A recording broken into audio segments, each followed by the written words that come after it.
Good morning. This is Father Stephen Kelly from St. John's Church in Detroit, and we are continuing our series of daily morning meditations where we generally look at one or another lessons that are assigned for morning or evening prayer, but is known as the Daily Office Lectionary. Today is Wednesday, and I thought let's take a look at what's going on in the book from the Old Testament known as the book of Joshua.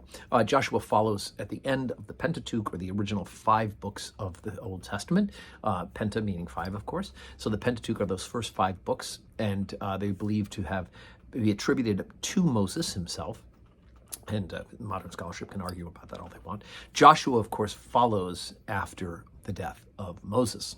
And so we're on chapter number 4, beginning at verse number 1. And it came to pass, when all the people were clean passed over Jordan, that the Lord spake unto Joshua, saying, Take you 12 men out of the temple, one out of every tribe of man, and command ye them, saying, Take hence out of the midst of the Jordan, out of the place where the priest's feet stood firm, 12 stones, and ye shall carry them over with you, and leave them in the lodging place where ye shall lodge this night. Then Joshua called the 12 men, whom he prepared for the children of Israel, out of every tribe of man. And Joshua said unto them, Pass over before the ark of the Lord your God into the midst of Jordan, and take up every one of you a stone upon his shoulder, according unto the number of the tribes of the children of Israel, that this may be a sign among you, when your children ask their fathers in what time to come, saying, What mean ye by these stones? Then ye shall answer them, that the waters of Jordan were cut off before the ark of the covenant of the Lord. When it passed over Jordan, the waters of Jordan were cut off, and these stones shall be a memorial unto the children of Israel forever.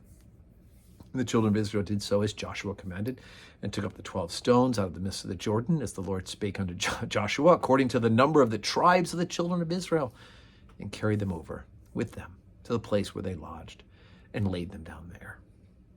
Okay, so first of all, let's remember something historically. This is happening now at the beginning of the time where they're entering into the promised land, right? Moses never goes to the promised land because of what his moments of unfaithfulness and disobedience to God. Yes, even Moses had those.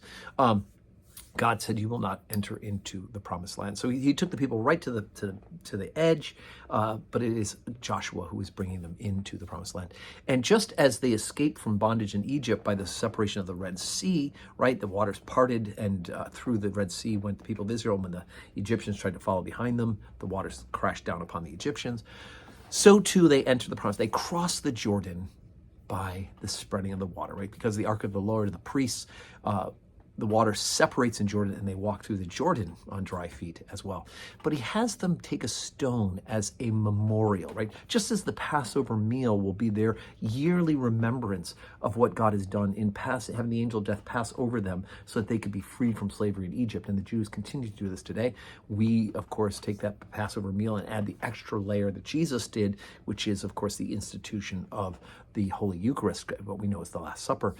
But what God is telling Joshua to do is that he's to take these stones and set them up as a memorial, a reminder. People need tangible reminders of these things. The word for this, by the way, it's an Ebenezer.